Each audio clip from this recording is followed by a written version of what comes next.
Ahora conocerás el camino del silencio y el amor verdadero, comprendiendo en los sutras más profundos del sufismo. Estos sutras son los siguientes. Un rubí, allí, es solo un trozo de piedra, y la excelencia espiritual, la cúspide de la necedad. El silencio es alabanza. Acaba de hablar. Tu cháchara solo te traerá daño y pesar. Acábala.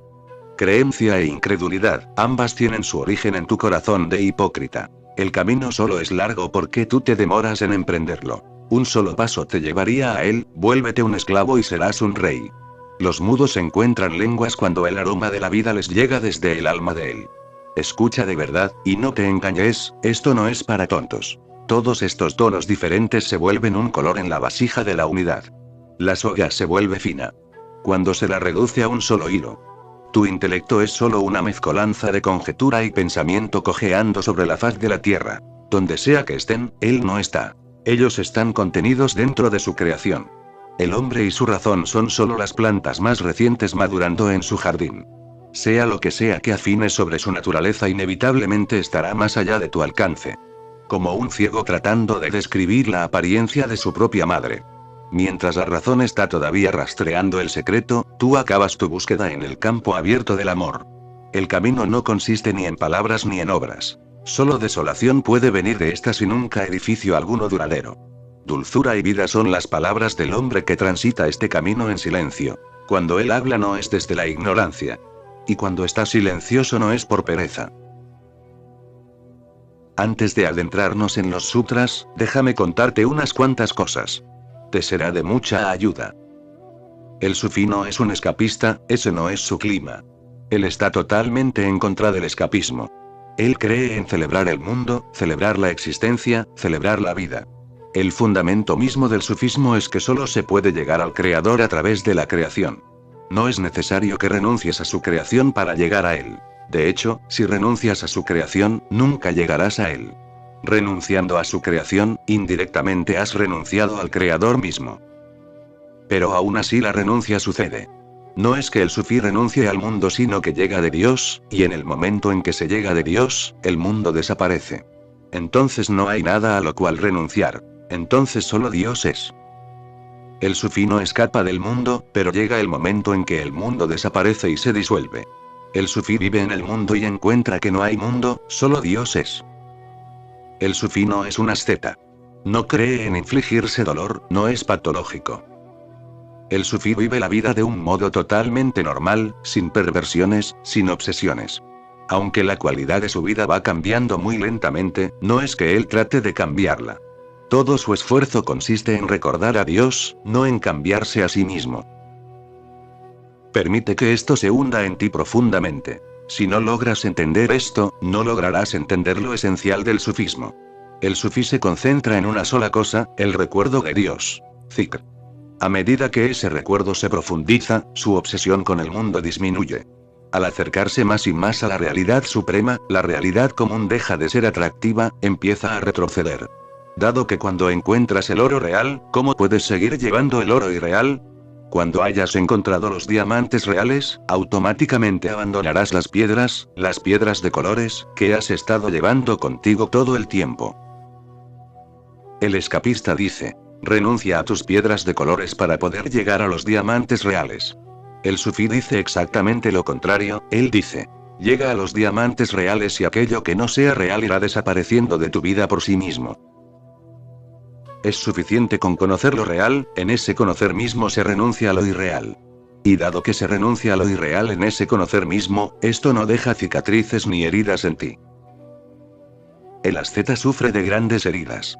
Todavía no está maduro. Si lo estuviese, la fruta habría caído sin dejar ninguna cicatriz en el cuerpo del árbol. Si la fruta no está madura y la arrancas, esto hiere al árbol, hiere a la fruta, ambos quedarán heridos. ¿No has visto la belleza de una fruta madura cayendo por sí misma? Silenciosamente, espontáneamente. Quizás el árbol ni siquiera se dé cuenta de que la fruta ha desaparecido, quizás la fruta ni siquiera se dé cuenta que el árbol ya no está más allí. El sufismo es el camino más simple posible. El sufí vive una vida simple. Pero la simplicidad no es cultivada, porque una simplicidad cultivada ya no es simplicidad, ya es compleja. Cuando cultivas algo, hay motivación, hay deseo, hay anhelo. estás ansiando algo. Al cultivar algo estás tratando de llegar a ser algo, llegar a ser es deseo. ¿Y cómo puede el deseo ser simple? Entonces el cultivo nunca es simple. Un sanyas practicado, una simplicidad practicada, nunca pueden tener belleza. En primer lugar, no es simplicidad en absoluto. Puedes ir y ver muchos santos en este país o en otros países, su simplicidad es cultivada, calculada, motivada, están deseosos de Dios, son codiciosos de Dios, en consecuencia están listos para pagar el precio.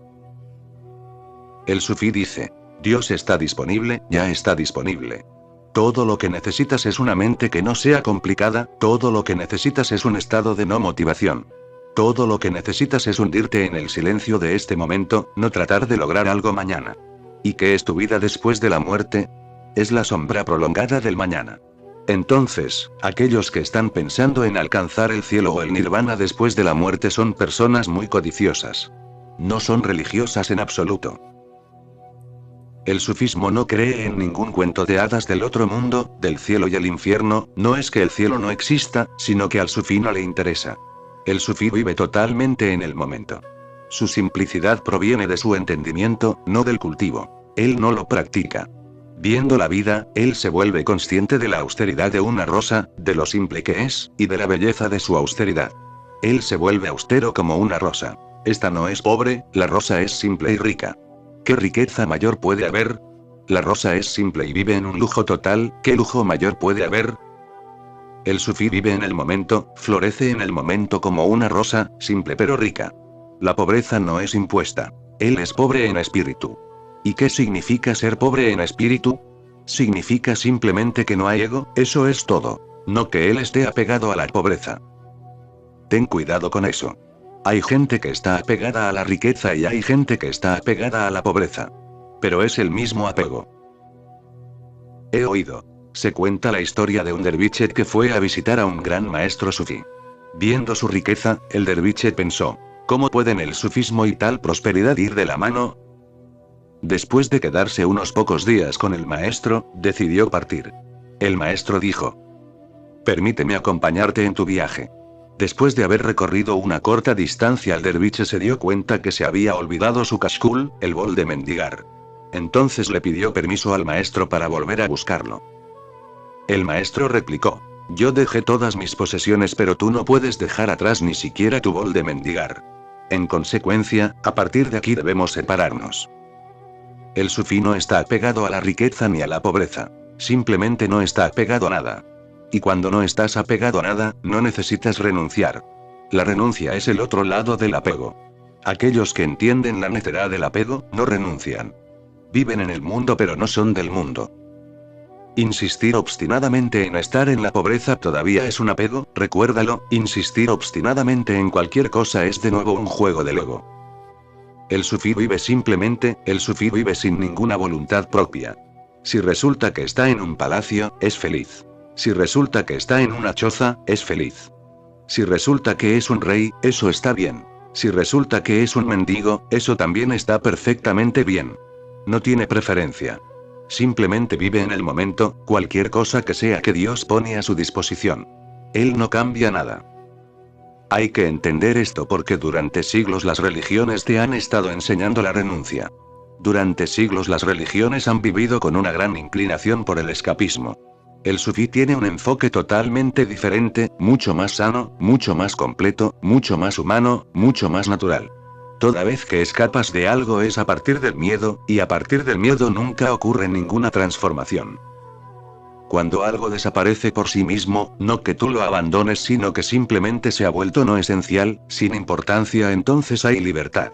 La libertad nunca proviene del miedo, la libertad proviene de una gran consciencia.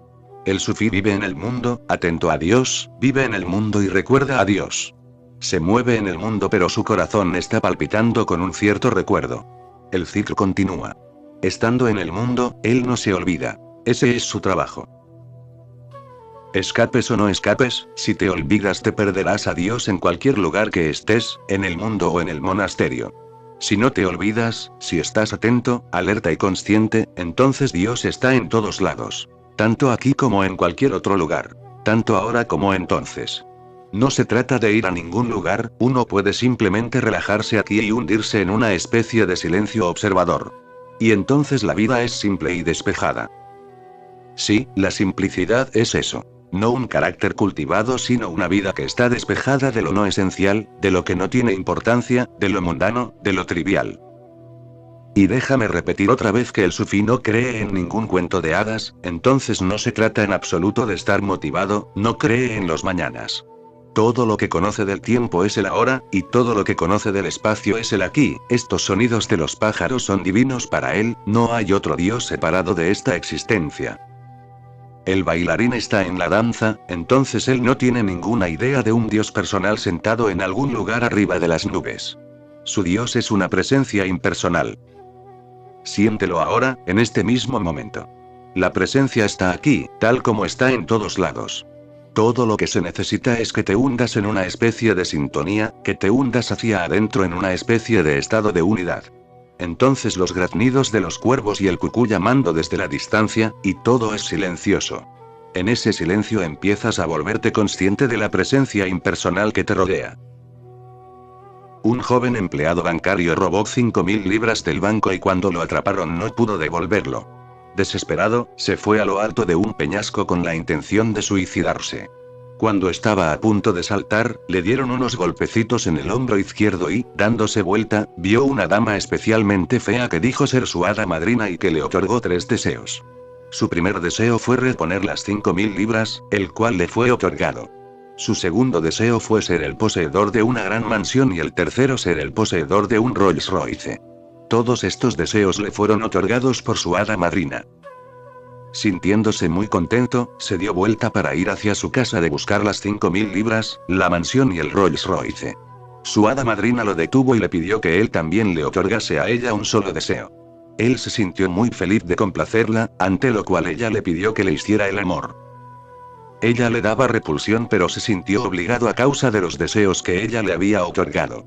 Le hizo el amor con gran apuro, se subió los pantalones y estaba a punto de partir cuando ella lo detuvo una vez más. Esta vez le preguntó, ¿cuántos años tienes, joven? Él contestó, tengo 35 años pero, ¿por qué me preguntas? Ella dijo, ¿y todavía crees en las hadas madrinas? La persona que cree en un Dios personal todavía es inmadura, no hay nada así. Ese Dios personal no es otra cosa que tu idea de un padre, proyectada y magnificada. Eres infantil, cuando rezas, si piensas que le estás rezando a un Dios personal, estás siendo simplemente estúpido, no hay nadie que esté escuchando tu oración. Y sin embargo, Dios es. Pero Dios no es una persona, Dios es una presencia impersonal. Dios es este todo, la totalidad de todo lo que existe. En consecuencia, la oración solo puede ser un silencio, no puedes dirigirte a Dios. La oración solo puede ser un silencio total. Si ahora estás silencioso, este es un momento de oración. La oración se trata de esto, nada más. Cuando todo se detiene, ningún pensamiento se mueve en tu cabeza, tu respiración se hace más lenta, llega un momento en que casi no hay respiración. En ese estado de silencio estás conectado a la realidad. Ya no estás separado, eres uno, esa unidad es oración. Ahora intenta comprender los sutras. Akin Sanai dice, un rubí, allí, es solo un trozo de piedra. ¿Qué quiere decir Akin Sanai con allí? En el silencio del que estaba hablando, cuando estás totalmente silencioso, en oración, en samadhi. Un rubí, allí, es solo un trozo de piedra. Toda tu manera de ver las cosas cambia, cuando hay deseos clamando en tu mente, hasta una piedra común puede parecer un rubí. Puedes proyectar tu deseo en una piedra común. Puedes crear una ilusión de que es muy preciosa. De no ser así, cuando no estás poseído por los deseos, ¿qué es un rubí? Una piedra común. Todos los diamantes no son sino piedras comunes. Piensa simplemente, si un día ocurre la Tercera Guerra Mundial y toda la humanidad desaparece de la Tierra, ¿habrá alguna diferencia entre una piedra y un diamante? ¿Habrá alguna diferencia entre el gran Koh-i-Noor y el guijarro que hay a un costado del camino? No habrá ninguna. Eso significa que la diferencia es creada por el hombre, proyectada por el hombre. Es una diferencia fabricada. Es algo que está en la mente del hombre. Si el hombre desaparece, entonces no habrá ni rubíes ni guijarros, será todo lo mismo. Entonces el Koh-i-Noor no podrá demandar ningún privilegio especial. Sucedió una vez. Un maestro zen vivía en un bosque y el rey del país vino a hacerle una visita. Y trajo muchos regalos, entre ellos una hermosa túnica tachonada de diamantes. Muy valiosa, la túnica más valiosa que tenía el rey. Él le presentó la túnica de terciopelo. El maestro la aceptó pero inmediatamente se la devolvió y le dijo: por favor, llévatela de vuelta. El rey se sintió ofendido y dijo: este es un regalo mío. ¿No me harás el favor de aceptarlo? Me sentiré muy rechazado si no lo haces. El maestro dijo: no es una cuestión de que yo te haga un favor. Si insistes, puedo guardarla aquí. Pero debo decirte una cosa. Yo vivo aquí completamente solo, no hay seres humanos. Entonces, ¿quién apreciaría esta túnica? Vivo aquí con ciervos y pavos reales, y a veces viene el león, y todos esos animales se reirán de mí. No hagas de mí un hazme reír, por favor, llévatela de vuelta. Todos ellos se reirán. Pensarán que ahora en la vejez me he vuelto un tonto. Tengo todos mis compañeros, los pájaros y las bestias, y ellos no entenderán qué son estos diamantes ni su valor. Por favor, llévatela de vuelta, por favor hazme el favor a mí, llevándotela de vuelta. Es perfectamente buena allí donde la estupidez humana prevalece, pero aquí no tiene ningún sentido. Es el hombre el que ha creado las distinciones y categorías, de otro modo, todo es uno. Pero no es necesario que ocurra la Tercera Guerra Mundial para entender esto. En el momento en que abandones tu mente, inmediatamente podrás ver. Al abandonar la mente, el mundo se transforma, porque la mente ha creado un cierto tipo de mundo. Cuando ya no eres más una mente, todo ese mundo desaparece. Era un sueño. Y entonces estás despierto, y entonces ves las cosas tal como son en sí mismas. Un filósofo alemán, Immanuel Kant, solía decir: no puedes ver las cosas tal como son en sí mismas. Filosóficamente él tiene razón. Si funcionas a través de la mente no podrás ver las cosas como son porque la mente siempre estará allí para distorsionar, para mejorar, para cambiar, para proyectar, para reñir de este modo a aquel con todos sus prejuicios. La mente estará allí. La mente no le permitirá ver las cosas tal como son en sí mismas porque cualquier cosa que llegue a ti pasará por la mente. En ese sentido, Kant tiene razón. He oído. Un inglés y un irlandés fueron a ver al capitán de un barco que iba para América y le pidieron permiso para pagar su pasaje con trabajo. El capitán consintió, permitió que el inglés subiese a bordo pero le dijo al irlandés que él debía traer referencias. El irlandés bajó a tierra firme y las consiguió, pero la discriminación lo enojó, y estaba determinado a desquitarse.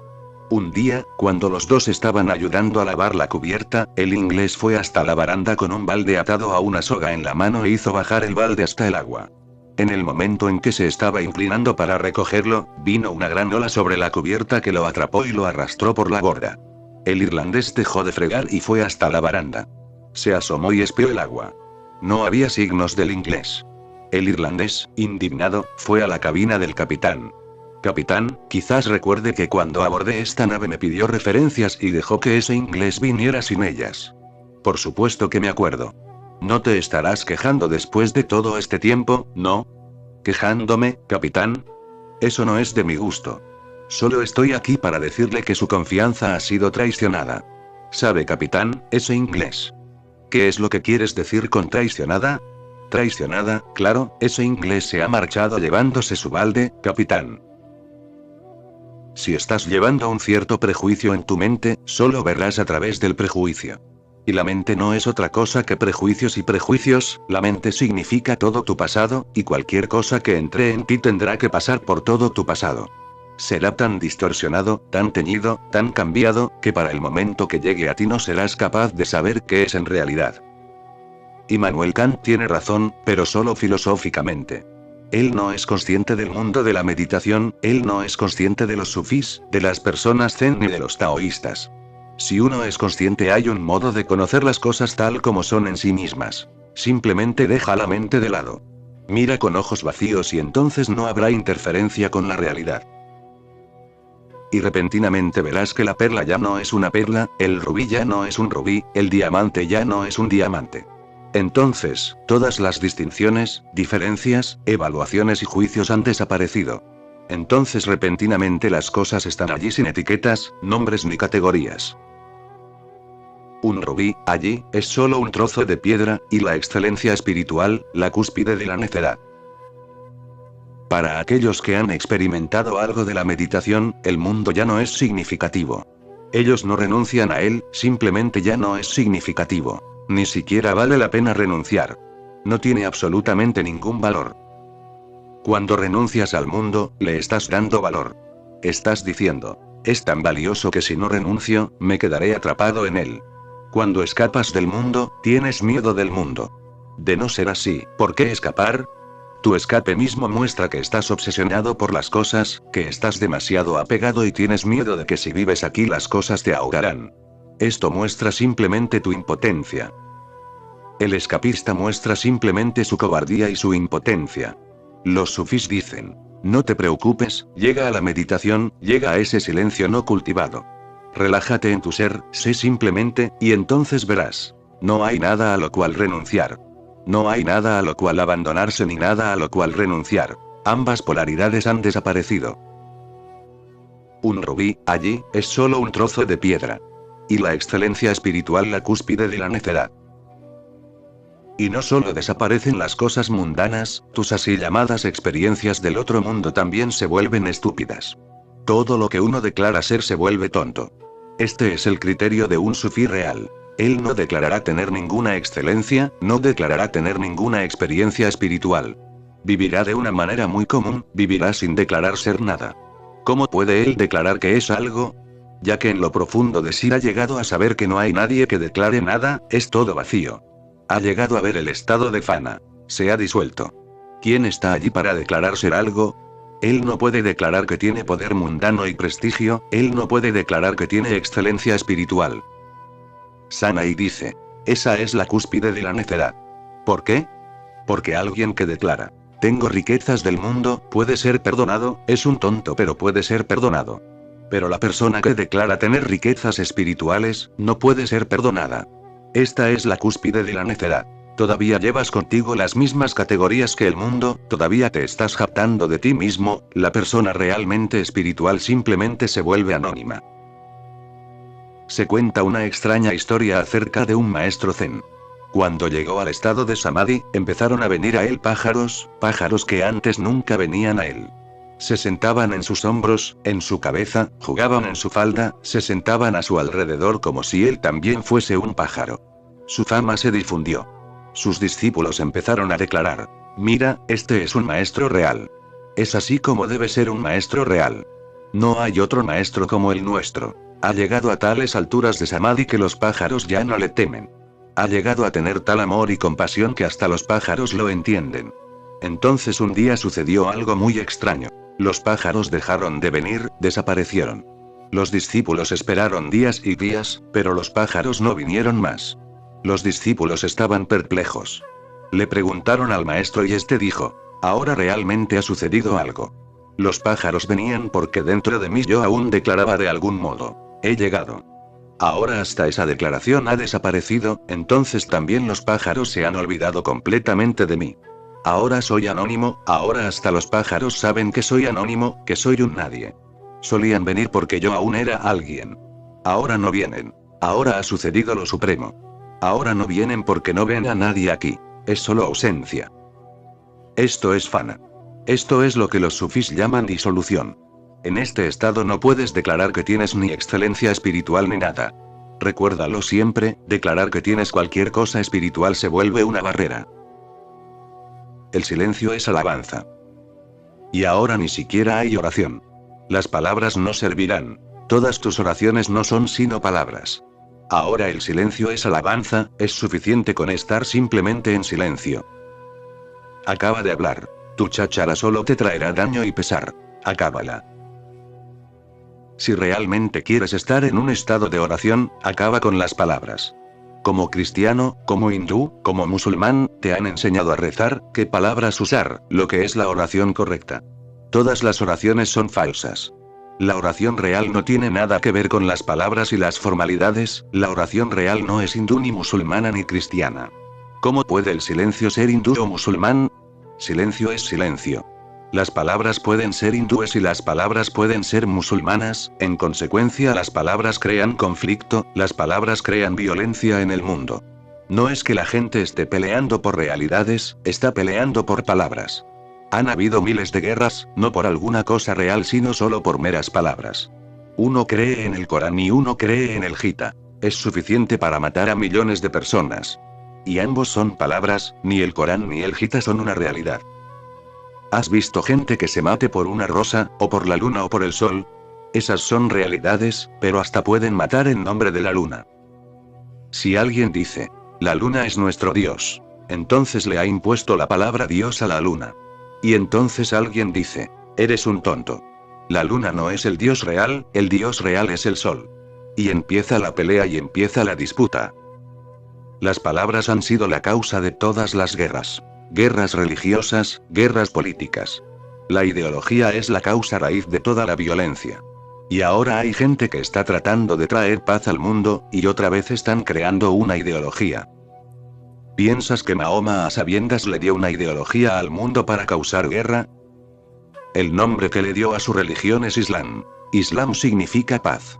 Pero la ideología no trajo paz, trajo miles de guerras. Jesús es el hombre de la paz. ¿Quién puede declarar que tiene aptitudes hacia la vida más pacíficas que Jesús? Pero el cristianismo, la ideología que fue creada alrededor de Jesús, ha sido una calamidad.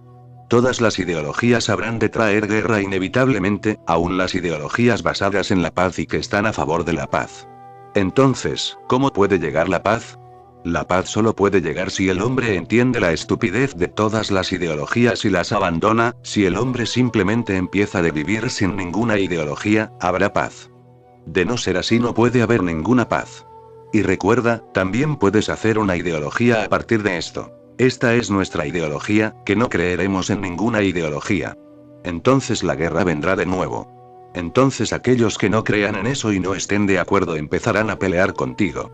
No te estoy diciendo que debes hacer una ideología de que no se necesita ninguna ideología.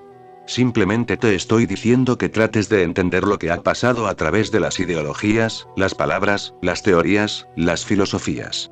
Simplemente ve de qué se trata. Y al verlo, deja que desaparezca. No hagas una nueva ideología en contra de las ideologías. Simplemente viendo de qué se trata, abandónalo, deja que desaparezca, termina con ello. Acábala. Sana y tiene razón. Él dice, acábala, y entonces vive sin ideologías. Vive sin ninguna teoría de cómo vivir. Vive sin ningún ideal, vive sin debo ni debería. Tarde o temprano todo hecho se vuelve un debo. Y entonces se vuelve peligroso. Tarde o temprano toda verdad se vuelve una ideología, y entonces es dañina y venenosa. ¿Acaso el hombre no puede vivir sin ninguna ideología? No veo que haya ningún problema. Si los pájaros, los animales y los árboles pueden vivir sin ideología, el hombre puede vivir sin ideología. ¿Has visto algún árbol católico o algún pavo real comunista? Si toda la existencia puede vivir sin ideología, ¿por qué no el hombre? Y en el momento en que el hombre vive sin ideología, está en oración. Entonces toda su vida es oración, entonces es religioso. El hombre que tiene una ideología es político. Todas las ideologías son políticas. La persona religiosa vive sin ninguna ideología, simplemente vive, respondiendo a la realidad momento a momento, no a través de las palabras, no a través de las disciplinas, no a través de ciertas actitudes y conclusiones, no. Simplemente responde a la situación, cualquiera sea esta, y a lo que sea correcto en el momento, no responde de acuerdo con alguna idea. Por cierto que una persona religiosa deberá estar muy alerta para poder responder. El hombre que tiene una cierta ideología no necesita estar alerta, puede permanecer dormido. Él tiene una cierta ideología. Si surge cualquier situación, él tiene una respuesta hecha para ella. ¿Qué necesidad tiene de estar consciente? Es por eso que la gente vive dormida, no hay necesidad de estar alerta, te han dado respuestas hechas para todo. Si a cada momento tienes que buscar la respuesta por ti mismo, ¿cómo podrás vivir dormido? La realidad sigue creando desafíos, y si no tienes ninguna respuesta hecha tendrás que estar alerta y ser observador. En el momento en que uno abandona las palabras y las ideologías, repentinamente se vuelve muy consciente. Y esa consciencia es oración. El silencio está siempre lleno de consciencia y la mente charlatana siempre es inconsciente. Creencia e incredulidad. Ambas tienen su origen en tu corazón de hipócrita. Mira la declaración revolucionaria que hay en estas palabras. Creencia e incredulidad. Ambas tienen su origen en tu corazón de hipócrita. ¿De dónde viene la creencia? ¿Y de dónde la incredulidad? No son algo diferente, vienen de la misma fuente. El corazón del hipócrita. Puedes ver hipócritas en los templos, las mezquitas y las iglesias. Puedes verlos en muchas formas y medidas, con tantos tipos diferentes de palabras, pero la fuente es la misma. La hipocresía. ¿Por qué es la hipocresía la fuente de la creencia y la incredulidad? Un hombre dice, creo en Dios, sin saber nada de Dios. Sin haber experimentado a Dios, sin haber tenido jamás un vislumbre de Dios, dice, creo en Dios. ¿De dónde viene esta creencia? Es hipocresía. Está fingiendo, está engañando a otros, se está engañando a sí mismo. Si no lo has conocido por ti mismo, ¿cómo puedes creer en Dios? Pero tu padre te lo ha dicho, tu madre te lo ha dicho, te lo han enseñado los sacerdotes, el Estado. Ellos siguen dándote creencias. Si naces en un país católico, te darán la creencia católica, si naces en un país comunista, te darán la creencia comunista. Antes de que el niño se dé cuenta, ya está condicionado, ya está envenenado. Y entonces durante toda su vida repetirá la creencia que le han puesto, y a causa de esta creencia seguirá siendo un hipócrita. El hombre que dice, no hay Dios, él lo ha sabido, ha investigado, ha explorado la existencia entera y ha encontrado que no hay Dios. No, él no la ha explorado. Esto nuevamente proviene de la hipocresía. Entonces recuerda, por contradictorias que parezcan, la creencia y la incredulidad son lo mismo, por antagónicos que parezcan, el teísta y el ateo son lo mismo. Vienen de la misma fuente. Sin saber nada, sin experimentar nada por sí mismos, ellos siguen creyendo, siguen declarando. La hipocresía se trata exactamente de esto. Decir algo no sabes, decir algo que no es tu propia experiencia auténtica. Vivir con un conocimiento prestado es hipocresía. En el fondo eres algo, en la superficie finges ser otra cosa. Eso es hipocresía. Y la declaración de Sanai es tremendamente revolucionaria porque pone al creyente y al incrédulo en la misma categoría. La persona religiosa no es ni un creyente ni un incrédulo porque no es hipócrita. Él dirá solo aquello que sabe, no dirá ni una sola palabra de lo que no sepa. Si no sabe, dirá que no sabe. Sócrates es un hombre religioso porque dice, sé una sola cosa, que no sé nada. Esto es religiosidad, esto es sinceridad del corazón, esto es simplicidad, esto es humildad. El camino solo es largo porque tú te demoras en emprenderlo. El camino solo es largo porque tú te demoras en emprenderlo. De no ser así, no es un largo camino. Entre tú y Dios hay un solo paso que dar, solo un paso. Pero la gente sigue posponiendo y puede posponer porque tiene creencias. Las creencias la ayudan a posponer. El así llamado hombre religioso sabe que Dios está allí. Sabe que Dios está allí sin saberlo. Entonces, ¿cuál es el apuro? Mañana o pasado mañana iré, me daré un baño en el Ganges. O iré a Kaaba y rezaré allí. O a último momento, cuando me esté muriendo, me acordaré de él. Él está allí, entonces, ¿por qué preocuparme y por qué apurarme? Puede posponerse. A causa de la creencia no hay necesidad de explorar, de indagar, de investigar. Para aquel que dice, no hay Dios, tampoco surge la cuestión de investigar. Si no hay Dios, ¿cuál es el propósito de investigar e indagar? Ambos eliminan la indagación. Y el hombre que no está en una indagación constante se lo seguirá perdiendo aunque la distancia no sea muy larga. La distancia es de un solo paso. ¿Y cuál es ese paso? De la hipocresía a la sinceridad. Ese es el paso único. Abandona todo lo que no sabes. Permite que todo el conocimiento prestado desaparezca y se leal a una sola cosa, a tu propia experiencia. Solo te ayudará aquello que sea tu propia experiencia, todo lo demás es un obstáculo. Simplemente date cuenta de lo esencial. Sanai está haciendo unas declaraciones tremendamente significativas. Un solo paso te llevaría a él. De la hipocresía a la sinceridad. Y este no es un viaje largo, lo puedes hacer ahora mismo, en este preciso momento. Ya sabes lo que es tu experiencia y lo que no es tu experiencia, ¿no es así? Todos saben. El creyente sabe. Yo creo, pero no sé. El incrédulo sabe. Yo no creo, pero no sé. Quizás Dios existe. El creyente sigue dudando. Quizás Él no existe. Eres perfectamente consciente del conocimiento prestado. Pero, ¿por qué te aferras a Él? Porque te da una buena decoración para el ego. Gratifica tu ego, puedes fingir que tienes conocimientos. Puedes caminar erguido, puedes decirle a la gente: yo sé y tú no sabes. Puedes seguir llevando esa cara de más santo que tú. Puedes disfrutar este juego porque puedes recitar el Gita como un loro y porque sabes el Corán como una computadora. Eso no es conocer. Acaba con todo eso. Y es suficiente con un solo paso. Un solo paso te llevaría a él. Vuélvete un esclavo y serás un rey. En el momento en que pases de la hipocresía a la sinceridad, repentinamente todo tu ego desaparecerá, ya que es la hipocresía la que ayuda a tu ego a permanecer allí. Si abandonas todo lo que es prestado, le quitarás al ego todos los sostenes. Tu ego caerá por completo. Y en la caída del ego está el comienzo de una vida real. Cuando el ego cae, tú estás en un estado de entrega, te vuelves un esclavo. Recuerda, esta palabra esclavo tiene una connotación tremendamente diferente en Oriente que en Occidente. Occidente conoce un solo tipo de esclavo. El que ha sido forzado, es por eso que en cualquier idioma occidental la palabra esclavo es fea. Un día le di sanyas a un joven y le di el nombre de Balasyo, esclavo divino. Inmediatamente pude ver en su cara que se sentía ofendido. ¿Esclavo? Aunque en ese momento no me dijo nada, al día siguiente me escribió una carta diciendo: maestro, he estado investigando. Si en vez de esclavo la palabra puede significar simplemente sirviente, sería más apreciado. No esclavo sino simplemente sirviente. ¿Puedo hacer que signifique solo sirviente? He investigado y hay gente dice que sí, que ambos significados son posibles. Tanto miedo de la palabra esclavo, porque en Occidente solo tiene un significado unidimensional. Cuando la esclavitud es impuesta en alguien. Y algo similar ocurre con la palabra entrega. En Occidente no tiene una connotación hermosa. En Oriente esclavo tiene dos significados. Uno, el que conoces, es la esclavitud forzada, la cual es fea.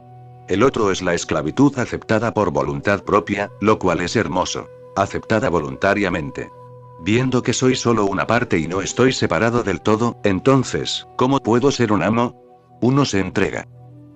Este es un significado totalmente diferente de entrega. Es totalmente dichoso. No eres forzado a entregarte. Si eres forzado, entonces no es entrega. Es cuando lo haces por ti mismo, viendo que solo eres una parte, una ola en el océano, y la ola se entrega al océano porque, no estoy separada, entonces, ¿por qué seguir fingiendo que estoy separada? El océano es el amo, la totalidad es el amo, y yo soy solo una ola en el océano. Estoy entregada. Que el océano diga. Eso es lo que Jesús dice en la cruz. Que venga tu reino, que se haga tu voluntad. Eso es entrega, eso es volverse un esclavo. En ese momento, Jesús abandonó la última sombra que quedaba de su ego. Vuélvete un esclavo y serás un rey. Y este es el milagro. Cuando te vuelves un esclavo, te vuelves el rey. ¿Por qué? ¿Y cómo? Cuando te entregas al océano como ola, te conviertes en el océano. Separado del océano eres solo una ola, peleando continuamente y con miedo de la muerte. Separado del océano eres solo una preocupación, una angustia y nada más. Siendo uno con el océano, no surge la cuestión de la muerte. La ola desaparecerá pero tú seguirás en el océano para siempre. Ahora no hay preocupación y ahora tampoco hay una meta. Donde sea que el océano vaya, está bien. Ese es el único lugar a donde ir. Ahora no hay destino privado, entonces no hay preocupación. Y ni siquiera la desaparición es más desaparición, porque ya te has dado cuenta que no estás separado. Cuando estás en el océano. Cuando no estás en el océano.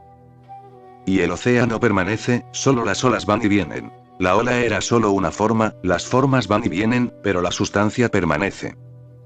Cuando la ola se vuelve una con el océano, o recuerda que es una con el océano, se da cuenta de la unidad, ya no es más un esclavo, es el rey. Ha llegado a lo que no muere, a lo eterno. Los mudos encuentran lenguas cuando el aroma de la vida les llega desde el alma de él.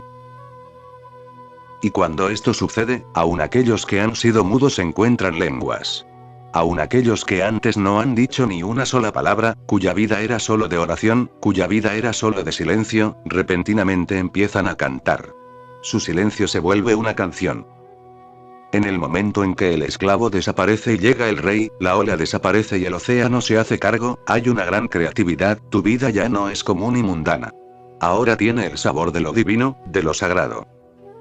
Los mudos encuentran lengua.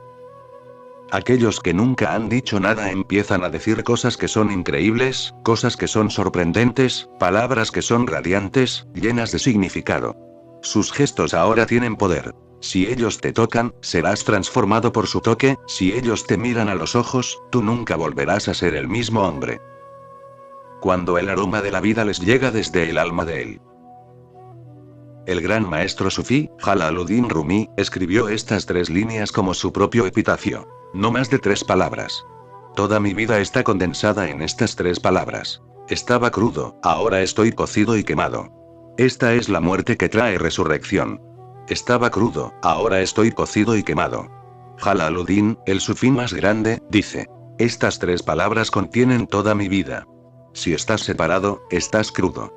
Si te juntas con la existencia, estás cocido. Y si desapareces absolutamente, sin dejar ni siquiera una sombra del ego, estás quemado. Patanjali ha llamado a este estado Nirvej Samadhi. Samadhi sin semilla, cuando la semilla está quemada. Ahora no habrá más desdicha, no habrá más ir y venir, no habrá más cambio constante de forma, ahora morarás en lo eterno como eterno. Jalaluddin dice también. Escucha la caña. Se está quejando. Habla de separación, diciendo. Desde que me arrancaron del cañaveral mi lamento ha conmovido hasta las lágrimas al hombre y la mujer. Todo el que queda lejos de su fuente desea volver al tiempo de la unión. Escucha la caña, todo el que queda lejos de su fuente desea volver al tiempo de la unión. Todos estamos buscando nuestra fuente. Somos todos como cañas buscando el cañaveral del que hemos sido arrancados. Jalaluddin tuvo un amor especial por la flauta de caña. No preguntes por qué Dios creó la flauta, dice una canción folclórica, él quería que la gente entendiese a Rumi. De no ser así, ¿cómo habría entendido a Rumi la gente? Es por eso que Dios creó la flauta. Cuando un hombre llega a lo supremo se convierte en una flauta. Nace una canción que sigue y sigue. Buda la cantó durante 42 años. Día tras día, año tras año, durante 42 años continuó una canción. Mahavira hizo lo mismo hicieron Mahoma, Baudin y Jalaluddin. Y es esta canción que estamos escuchando y en la que estamos entrando ahora mismo. Akin Sanai. ¿De dónde viene esta canción? Viene del silencio. Es silencio condensado, viene de tu vacío absoluto. Te vuelves solo un pasaje a Dios, un bambú hueco, una flauta, y Dios empieza a cantar a través de ti. Todas las grandes escrituras del mundo son canciones de lo divino. Pero solo las entenderás si has entendido el silencio. No entenderás las escrituras por profundizar en ellas, sino por entrar profundamente en tu propio silencio. Cuando estés en el mismo estado que Krishna podrás entender el Bhagavad Gita. Bhagavad Gita significa la canción divina, la canción celestial. Pero, ¿cómo podrás entender la canción si ni siquiera has entendido el silencio del que proviene? Consiste en silencio, es silencio condensado. No podrás entender el Corán a menos que alcances ese estado de fana en el que el Corán descendió en Mahoma. Solo entonces serás capaz de entender el Corán. Y la belleza es que si entiendes el silencio de tu ser, simultáneamente podrás entender todas las grandes escrituras del mundo, y no encontrarás en ellas ninguna contradicción. Pero ahora, si empiezas a leer el Corán y la Biblia y el Gita, estarás muy perplejo y confundido. Encontrarás contradicciones, y nada más. ¿Qué decir de las contradicciones entre el Gita y el Corán? Si lees el Gita mismo encontrarás miles de contradicciones en él. No es una cuestión de compararlo con el Corán. Simplemente sigue leyendo el Gita con ojo crítico y te quedarás perplejo. Krishna se contradice a sí mismo continuamente. No podrás entenderlo en absoluto. El entendimiento surge solo de la meditación. Y cuando hayas llegado a la meditación, hasta tus palabras tendrán la dulzura del Corán y del Gita, hasta tus palabras. Tú, que siempre habías sido mudo, repentinamente empezarás a hablar, lo cual no solo sorprenderá a otros, también te sorprenderá a ti porque no podrás entender de dónde vienen las palabras. Vienen del más allá. Tú eres solo un receptáculo. Los mudos encuentran lenguas cuando el aroma de la vida les llega desde el alma de él. Escucha de verdad, y no te engañes, esto no es para tontos. Y cuando en silencio algo empieza a hablarte, escucha de verdad. No te engañes. ¿Qué quiere decir Sanai con escucha de verdad? No hagas entrar a tu mente vieja, no empieces a interpretar, si lo haces te lo habrás perdido. Simplemente escucha lo que sea que ocurra. Olvídate de que tienes que interpretarlo, olvídate de la idea misma de que tienes que entenderlo, olvídate absolutamente de hacer que tu intelecto entre en ello. Escucha simplemente tal como escuchas los sonidos de los pájaros, o el sonido del agua que corre, o el viento pasando a través de los pinos. ¿Cómo los escuchas? ¿Tratas de descifrar el significado? ¿Cómo escuchas a alguien que está tocando la guitarra? No haces entrar en ello a tu intelecto, escuchas desde el corazón, solo escuchas, sin ningún otro propósito. Solo escuchar es tan tremendamente dichoso, empiezas a balancearte con la música, sientes que quieres bailar con la música. Este es el modo correcto de escuchar, cuando el infinito empieza a pasar a través de ti, cuando esas fuentes del más allá empiezan a derramarse en ti. Por favor, ten cuidado, no seas un tonto. Si haces entrar tu mente, habrás perturbado todo el proceso. Entonces aprenderás algo que no se ha dicho, y hablarás de algo que no has escuchado. Entonces la mayor preparación es el silencio de una no mente. Y solo serás capaz de escuchar cuando el silencio esté absolutamente maduro. La música aún continúa, pero tú no puedes escucharla porque no estás sintonizado con el silencio. No es que un día, súbitamente, hace 25 siglos, debajo de un árbol Bodhi, Dios le habló a Buda. O que hace 14 siglos, repentinamente en las montañas, Dios se derramó a sí mismo en Mahoma. No, no es así. Él se está derramando en todo momento. Y cuando te digo esto, te lo estoy diciendo como un testigo ocular. Él se está derramando en todo momento. No puede dejar de derramarse, no puede evitarlo, ese es su modo de ser. El Corán está siendo derramado dentro de ti en todo momento, el gira simplemente está lloviendo a tu alrededor.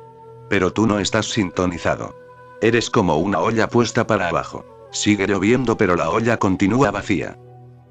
Es como si el sol ha salido pero tú estás sentado con los ojos cerrados. Abre tus ojos en cualquier momento, y a ti te parecerá que el sol acaba de salir porque has abierto los ojos. No es así. El sol siempre ha estado allí. Dios no puede estar ausente ni por un solo momento, porque si Él está ausente, todo el mundo se desplomará. Escucha de verdad, y no te engañes. Esto no es para tontos. ¿Y quiénes son los tontos? Te sorprenderás. Los eruditos, los hombres de letras, los doctos. Ellos son tontos porque están tan llenos de conocimientos que no podrán escuchar. Aun si Dios empieza a derramarse dentro de ellos, ellos lo corregirán. Tendrán que corregirlo. Para ellos es imposible no interferir. Si alguien es un seguidor del Gita y Dios habla a través de él, hará que Dios se ajuste a su Gita. Esa es la prueba de que es un tonto. Dios habla siempre de un modo nuevo. Él siempre es original y fresco, no necesita repetir lo viejo. Una vez él habló como Gita, ahora nunca hablará de nuevo del mismo modo. Él habló una vez como un Buda en el Dhammapada, ahora nunca hablará nuevamente del mismo modo. Y eso es lo que el hombre sigue esperando. Recibo miles de cartas, y en esos miles de cartas lo básico es: ¿por qué no me comporto como un Buda? ¿Pero por qué debería comportarme como un Buda? Ellos tienen una expectativa fija. Si ven que estoy diciendo algo diferente que Buda, inmediatamente están alertas y alarmados. Tienen miedo de que algo haya salido mal. Pero, ¿sabes? Buda habló a su modo. Él no estaba repitiendo a Krishna en absoluto.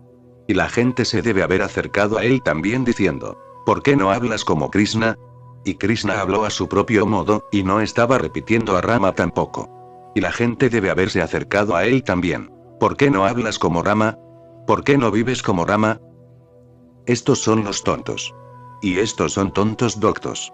Saben mucho acerca de las escrituras pero no saben nada acerca de la vida. La vida es siempre nueva. Cuando una rosa sale en el rosal no es una repetición de ninguna otra rosa que la haya precedido. Es única, es incomparable. Y es así como sucede cada vez que Dios se derrama a través de alguien. Él es siempre único. Nunca se ajusta a sus propias expresiones pasadas. Siempre va trascendiendo su propio pasado, se va superando. Nunca está confinado y contenido por el pasado ya que él no está muerto.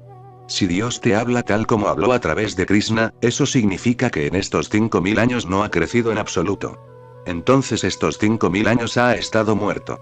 Entonces, no hay necesidad de él. Un disco con su voz será suficiente. Recuérdalo. Si sientes en ti algo que concuerda con la Biblia, que concuerda con el Gita, que concuerda con cualquier cosa, ten cuidado.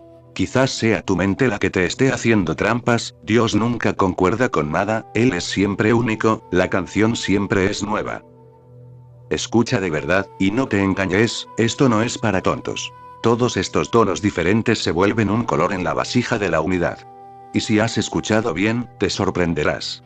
Todos estos tonos diferentes se vuelven un color. El Corán, el Gita, la Biblia, el Dharmapada y el Tao Te Ching. Repentinamente todo se vuelve de un color. Todos los tonos se disuelven en un solo color. Todo el espectro de 7 colores desaparece y todo se vuelve de un color blanco. De aquí que el color blanco haya sido siempre un símbolo de la unidad, de la unión, de la pureza. La soga se vuelve fina cuando se la reduce a un solo hilo. Esta es la unión mística. Cuando te has disuelto con el todo, todas las diferencias desaparecen. Entonces todo está separado y sin embargo, no está separado, es diferente y sin embargo, no es diferente. Entonces las canciones son diferentes pero la melodía es la misma. Esta es la unidad en la multiplicidad, y esta es la riqueza de la vida. Todas las canciones son diferentes pero la melodía es la misma. Tu intelecto es solo una mezcolanza de conjetura y pensamiento cojeando sobre la faz de la tierra. Ten cuidado. Tu intelecto es la causa raíz de que vayas por un camino equivocado.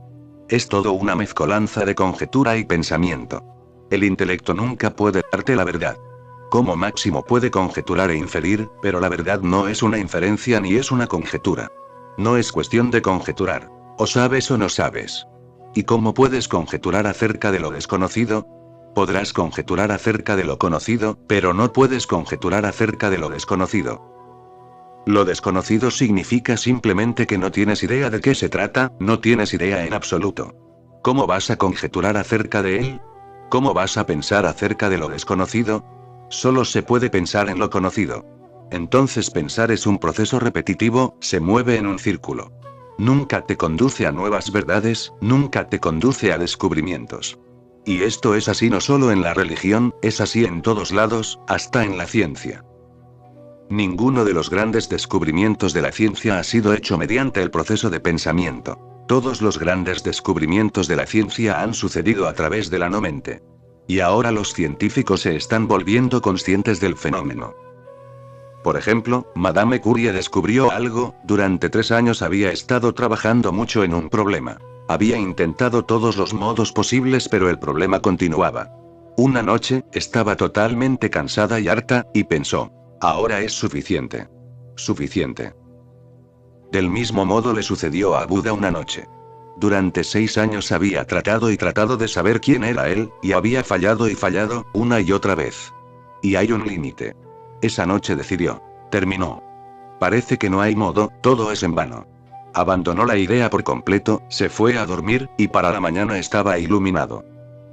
Porque durante el sueño de esa noche algo salió a la superficie. Ahora no había esfuerzo. Él había hecho todos los esfuerzos y había terminado con ello. Esa noche estaba relajado, totalmente relajado. Ni un solo sueño lo perturbó porque cuando se abandonan todos los deseos, los sueños desaparecen. Los sueños son la sombra de tus deseos. Toda esa noche fue solo una oración pacífica. En ese momento sucedió una meditación que él no había sido capaz de alcanzar a través del esfuerzo. Siempre sucede cuando tus esfuerzos han fallado, cuando has llegado al punto óptimo de tus esfuerzos. Recuerda, no puede suceder ahora mismo. Si vas hasta allí, y el árbol aún está allí en Bodh Gaya, puedes ir y acostarte debajo del árbol toda la noche. Nada ocurrirá. Simplemente soñarás con tu novia o con tu novio, y tendrás pesadillas. Tu noche será tu noche, no será la noche de Buda. Todavía no has hecho nada por lograr eso. El logro es paradójico. Primero uno tiene que hacer todo lo que puede, y luego tiene que abandonar ese hacer. Entonces llega rápidamente. Lo mismo le sucedió a Madame Curie. Por supuesto, sus mundos son totalmente diferentes. Buda estaba buscando, ¿quién soy yo? Madame Curie estaba buscando una conclusión matemática a un cierto problema, ella era una matemática, una científica. Esa noche ella estaba cansada, harta, parecía no haber esperanza, estaba desesperanzada. Abandonó la idea. Estos fueron 3 años malgastados, decidió. Ahora basta. Desde mañana a la mañana empezaré algún nuevo proyecto. Ahora había una brecha. Mañana en la mañana empezaría un nuevo proyecto, y el proyecto viejo se había terminado. Y esa noche, esas 8 o 10 o 12 horas estaban en una brecha. Y en esa noche sucedió. Silenciosamente, algo penetró en su conciencia desde las capas más profundas. Algo penetró desde la intuición al intelecto.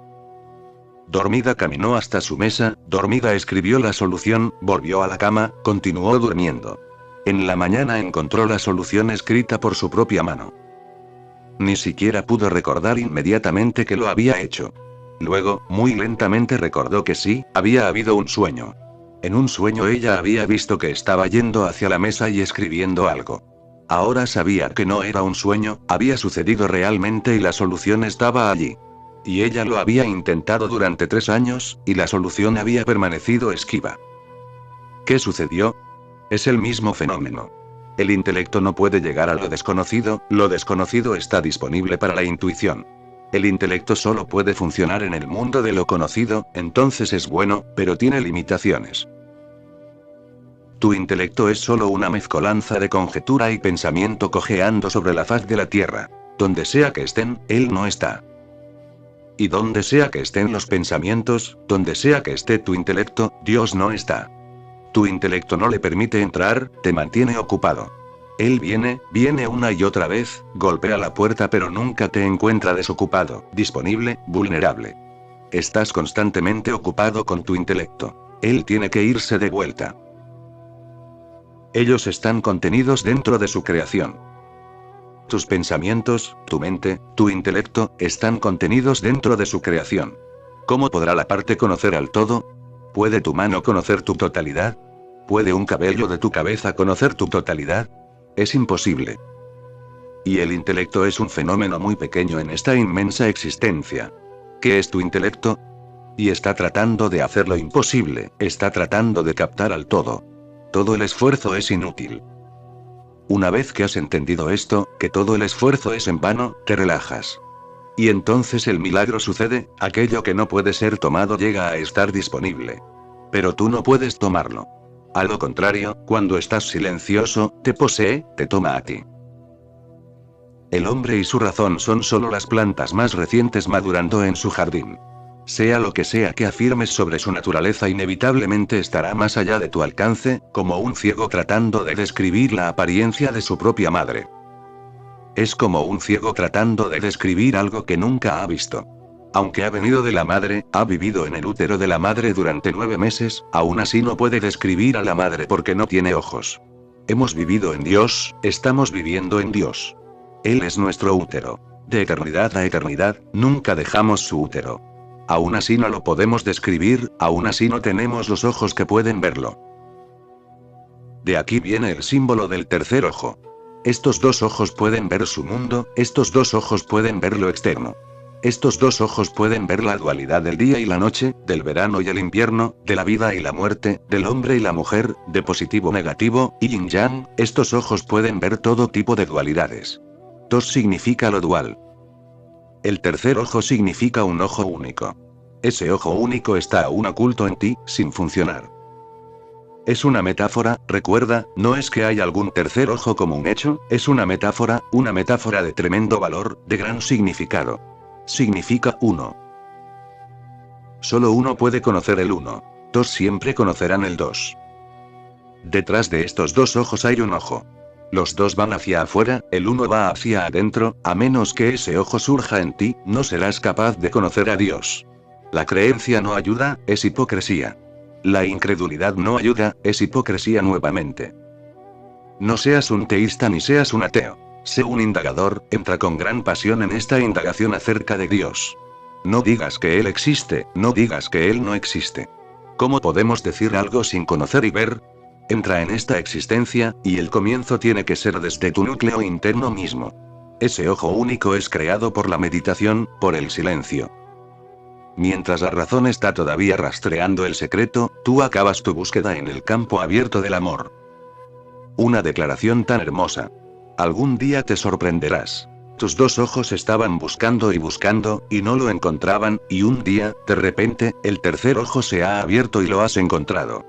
Tu intelecto estaba buscando el secreto, y un día la intuición ha madurado y el corazón ha conocido. El intelecto sigue pensando y nunca conoce. Y el corazón nunca piensa, solo conoce. El corazón es la facultad del conocer real. En el mundo del corazón, conocer significa ser. No hay diferencia entre conocer y ser. El científico conoce el objeto allí, separado de sí mismo. El místico conoce a Dios, no como un objeto sino como su propia subjetividad. Aquí, en sí mismo, como sí mismo. Akin Sanai dice: la persona pura, el meditador, conoce la unidad de dos. Y el amante conoce la unidad de tres. El amor, el amante y el amado. Llega un punto en ti en el que todo está integrado, los pensamientos te mantienen fragmentado y dividido. Cuando todos los pensamientos han desaparecido, ¿cómo puedes estar dividido? ¿Cómo puedes estar fragmentado? Surge la integración, estás centrado, eres uno. Y en esa unidad, has conocido. Ya has conocido. El corazón llega a conocer, y entonces el corazón le informa al intelecto. Ahora no es necesario, no te preocupes por ello. Ha sucedido. Ahora no es necesario indagar y buscar, detente. He llegado a conocer. Siempre es el corazón el que conoce, recuérdalo. De allí el énfasis en la confianza, en la entrega. Cuando vienes a un maestro debes unirte con el maestro a través del corazón, no a través del intelecto. Si te unes a través del intelecto, entonces allí casi no hay un puente porque el intelecto no sabe cómo crear un puente, sabe cómo crear paredes. Y cosas pequeñas serán suficientes para crear paredes. Hace unos días, una mujer tomó sanyas. Y justo el otro día me escribió una carta diciendo: tu crítica de los sacerdotes es fea. Ahora, ella no sabe que está creando una pared. Ahora le será difícil sentirme, ha hecho entrar su mente vieja. Y ha estado aquí solo por pocos días. Espera un poco. Si he criticado a los sacerdotes, debe haber alguna razón. Espera un poco, sé paciente, escucha lo que estoy diciendo y por qué lo estoy diciendo. No estés en tal apuro, porque si no empezarás a crear paredes. Y si creas paredes, entonces no hay posibilidad de que mi ser se ponga en contacto con tu ser. Entonces, allí donde estás no podré encontrarte. Te estarás escondiendo detrás de paredes. Vendré y llamaré, pero tú no me oirás, y por razones innecesarias. Ahora, ¿qué tienes que ver tú con los sacerdotes? ¿Por qué habrías de preocuparte por los sacerdotes? ¿Has venido aquí solo para escucharme alabar a tus sacerdotes? ¿Has venido aquí para ser transformada?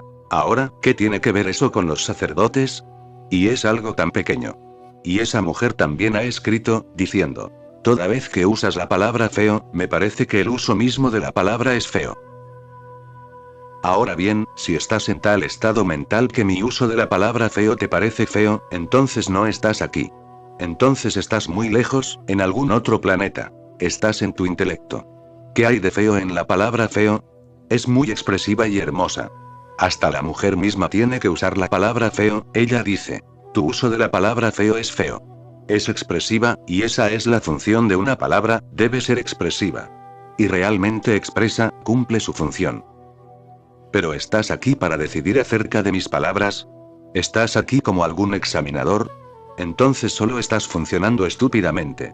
Entonces eres el tonto del que Akin Sanai está hablando. Te lo perderás. Y te perderás todo el mensaje. Estás más interesada en cosas innecesarias.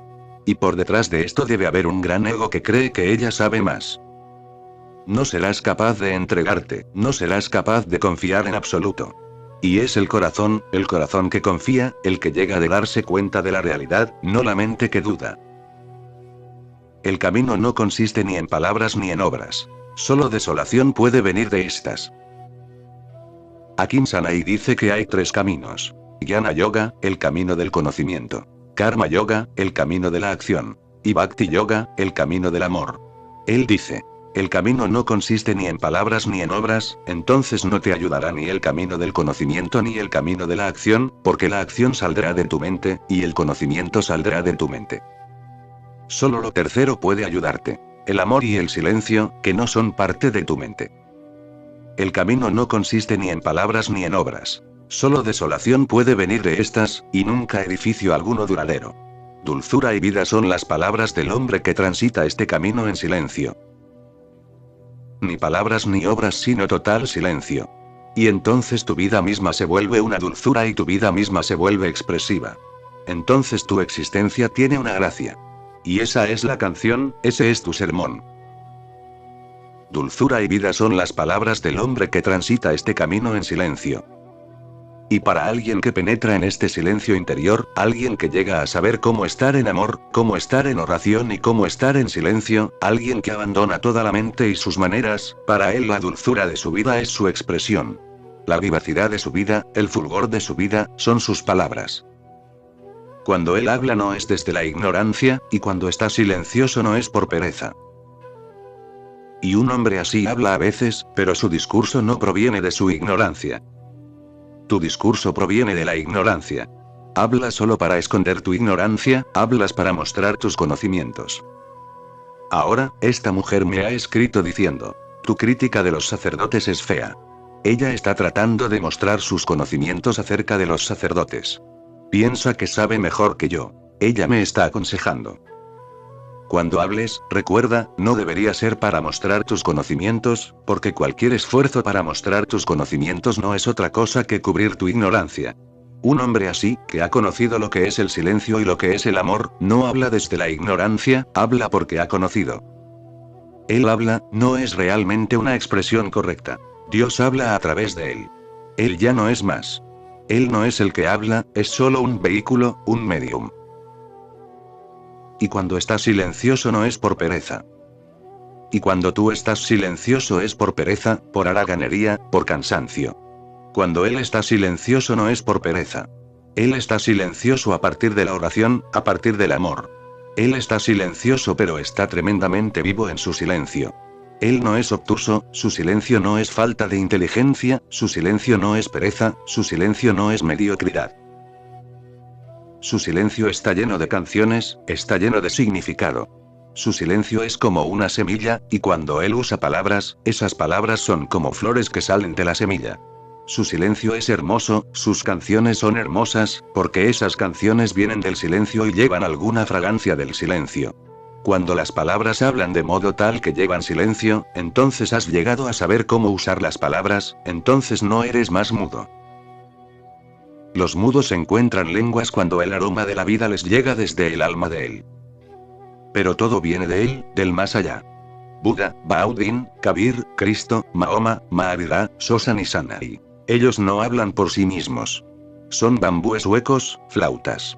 Cantan una canción que viene a través de ellos pero que no es propia, la firma de sus canciones es la de Dios.